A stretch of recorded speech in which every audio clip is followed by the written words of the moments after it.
Good evening. In my presentation, I would like to say a few words about my experience of learning the English language and about some connections between mathematics and the English language. Um, my students often ask me how I came to start learning the English language. And I usually tell them that I started with math. And they always ask me the same question, how? They are completely different sciences. In fact, I thought so as well.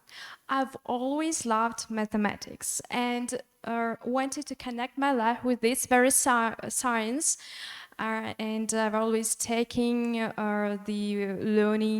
the process of learning English as a hobby. Well, I started consciously learning the English language only in the 8th grade, and I used some special applications where I communicated with the British. I helped them with Russian, and they helped me in learning the English language in return. And I liked it, but I never planned to connect my life with this very language.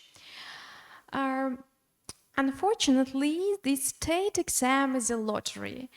You can't be sure that you can never be sure that by buying only one ticket you will be lucky right away. So people usually get several, and so being confident in my mathematical abilities, I still decided to hedge my bets and to pass my English exam. And as it turned out, I didn't lose.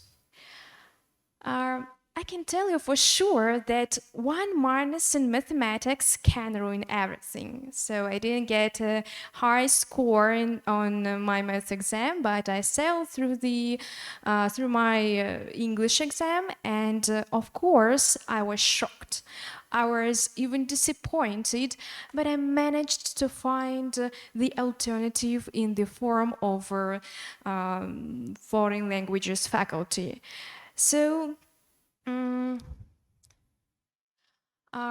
but at that moment, I still, well, I, um, I noticed that mathematics and the English language went hand in hand. And maybe you've heard of Zipf's law.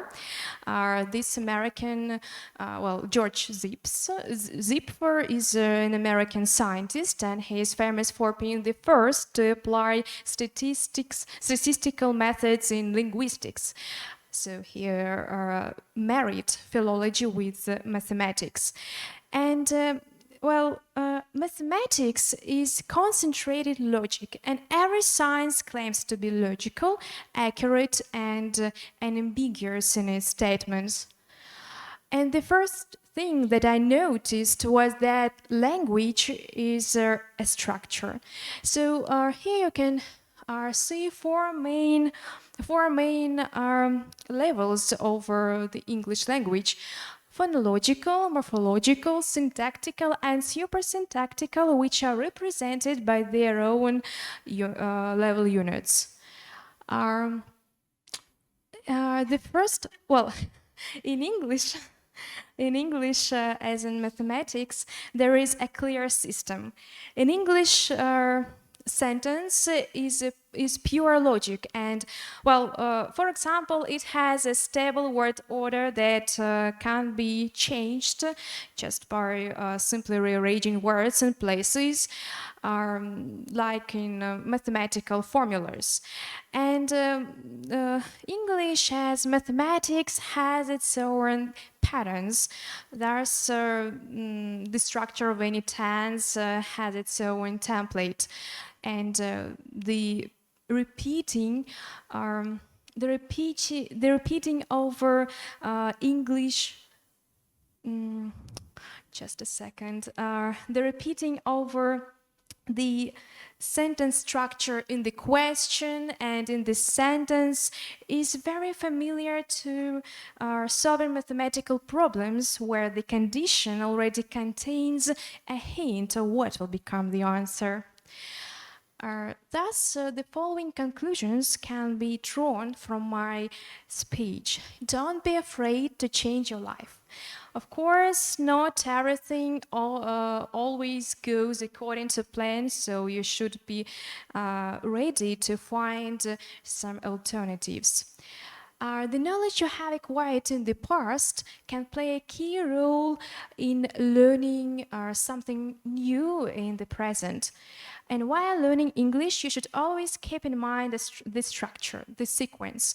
And what is more, any experience in the past, either positive or negative, always can play into the hands of the present. So learn languages, always try something new in your life, and don't be afraid of changing your life. And I'm sure that you will be able to find a niche for yourself. Thank you.